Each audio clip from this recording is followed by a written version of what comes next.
you know that I have worked on this issue for close to 4 months now, and I've spent my time researching on NPC and the systems and processes. I've done primary and secondary research work around this topic, and my conclusion after these 4 months of work is that the NPC is not prepared to deliver an accurate demographic data. And that is why I have called for the postponement of the upcoming census by at least a factor of 7 months.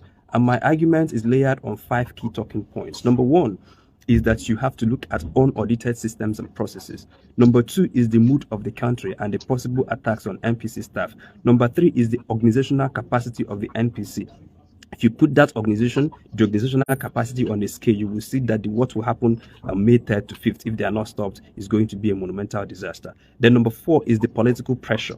And then number 5 is general lack of awareness. Let me start from the 5th one. Even while we're supposedly less than 1 month away from the census exercise, there is this secrecy around it. Go and ask the ordinary man on the streets. They don't even know that the census is coming up. Apart from that, the laws governing this census, as enlightened as you are, Franklin, as a journalist, and I've worked with you, I know how enlightened you can be.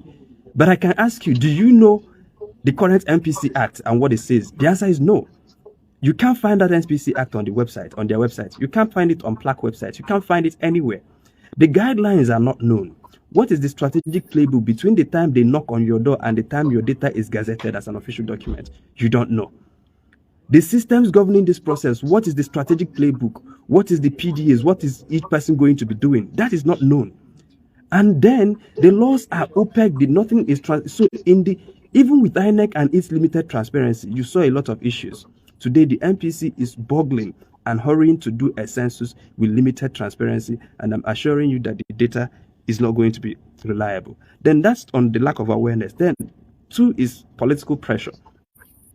Because census numbers are relied upon for things like resource sharing and creation of polling units, creation of additional polling units, and then I've also mentioned that even technical rigging of elections on regional voting pattern is justified based on fictitious or sometimes, manufactured census numbers. There is this motivation from political actors, religious leaders, clerics, and all of those things, really traditional rulers, to inflate population numbers, especially at the local and at the state level. More so, if you look at Nigeria's laws and conventions, it puts a lot of pressure on the leadership of the NPC. For instance, go to Section 213 of Nigeria's Constitution. The only person that needs to accept the census report is the president. If he accepts it, it becomes official document. If he rejects it, everybody in NPC, all the 38 commissioners and the head, lose their job that day. And so therefore, the Constitution has made it